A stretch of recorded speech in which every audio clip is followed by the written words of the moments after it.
ಉಪಿ sir, ನಿನ್ನೆ ನಾನು ನೋಡಿದೆ ತಾವು ನಮ್ಮ ಭೀಮಾ ಸಿನಿಮಾ ಬಗ್ಗೆ ಪ್ರೆಸ್ ಮೀಟಲ್ಲಿ ಮಾತಾಡಿದ್ರೆ ಅಲ್ಲಿ.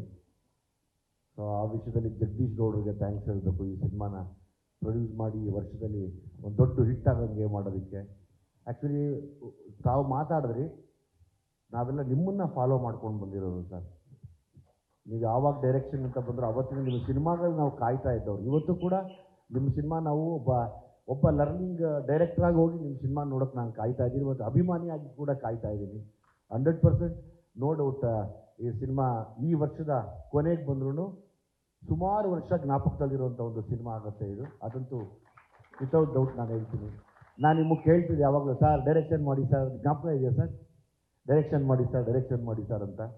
ಸೊ ಅವರೆಲ್ಲ ಬ್ಯುಸಿ ಇರೋರು, ಮೋಸ್ಟ್ಲಿ ಅವ್ರು ಮಾಡಿದಾಗ ಕರೀತಾರೇನೋ ಅಂದ್ಕೊಂಡೆ. ಶ್ರೀಕಾಂತ್ ಅವ್ರ ಮೇಲೆ ತುಂಬ ಆಸೆ ಇತ್ತು, ಹೆಂಗೂ ಸಲ್ಗ ಮಾಡಿದ್ರು ಮೆತ್ತಿಗೆ ಎಳ್ಕೊಂಡೋಗಿ ಬಿಡ್ತಾರೇನೋ ಸರ್, ನಮ್ಮವರ ಸರ್ ನೀವು ವರ್ಕ್ ಆಗೋದು ಬನ್ನಿ ಸರ್ ಅಂತ. ಅದು ಮಾಡಲಿಲ್ಲ ಅವರು. ನಾಗೀಗಂತೂ ಹೇಳಿದ್ದೆ ಸರ್ ಹೇಳಿ ಉಪಿ ಸರ್ ಮಾಡಿದಾಗ ಅಂತ. ಅದೇ ನನಗೆ ಲೈಫ್ ಟೈಮ್ ಒಂದು ಡೈರೆಕ್ಷನ್ ಮಾಡಿದ್ದೀರ, ಜ್ಞಾಪಕ ಇರಲಿ ಯಾವುದು ಅಂತ ಅದು.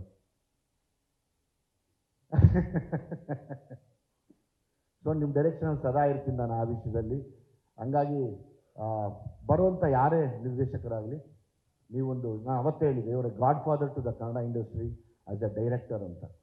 ನಾವೆಲ್ಲ ಬಂದರೆ ನಿಮ್ಮ ಶಿಷ್ಯರಾಗಿ ನಿಮ್ಮ ದಾರಿನ ಹುಡ್ಕೊಂಡು ಬಂದಂಥವ್ರು. ಸೊ ಹಂಗಾಗಿ ಯಾವತ್ತಿದ್ರು ನಿಮ್ಮ ಡೈರೆಕ್ಷನ್ಗೆ ನಾವು ಕೂಡ ಒಬ್ಬ ಅಭಿಮಾನಿಯಾಗಿ ಕಾಯ್ತಾ ಇರ್ತೀನಿ. ಒಳ್ಳೇದಾಗಲಿ, ಒಳ್ಳೇದಾಗತ್ತೆ ಕೂಡ. Lahari sir, Velu sir, Srikanth sir, Shivanna ಯಾವಾಗಲೂ ಒಂದು ಫಂಕ್ಷನಲ್ಲಿ ಹೇಳಿದರು, ಶ್ರೀಕಾಂತ್ ಬಿಡಮ್ಮ ಚೆನ್ನಾಗಿ ಗೊತ್ತು, ಏನೂ ಇಲ್ಲ ಅಂದರೆ ಹೋಗೋದಿಲ್ಲ, ಏನೋ ಇದ್ದರೆ ಮಾತ್ರ ಹೋಗೋದು ಅಂತ.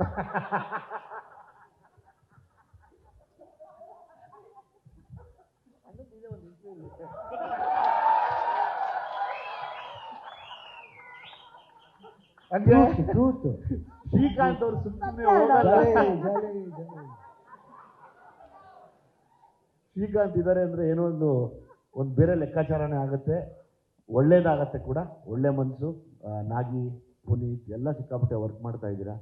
ಉಪ್ಪಿ ಸರ್ನ ಅವರ ಆಲೋಚನೆಗಳು ತಕ್ಕನಾಗಿ ನೀವು ಸಪೋರ್ಟ್ ಮಾಡಿ ಇವತ್ತು ಎಲ್ಲರೂ ದೊಡ್ಡ ವಿಷಯದಲ್ಲಿ ನಿಂತಿದ್ದೀರಾ. ಈ ಸಿನಿಮಾ ಖಂಡಿತವಾಗ್ಲೂ ಸುಮಾರು ವರ್ಷ ಜ್ಞಾಪಕ ಇಟ್ಕೊಳ್ಳೋಂಥ ಒಂದು ಅದ್ಭುತವಾದ ಪ್ಯಾನ್ ಇಂಡಿಯಾ ಸಿನಿಮಾ ಆಗಲಿ ನಾನು ದೇವರಲ್ಲಿ ಕೇಳ್ಕೊತೀನಿ sir. Thank you very much.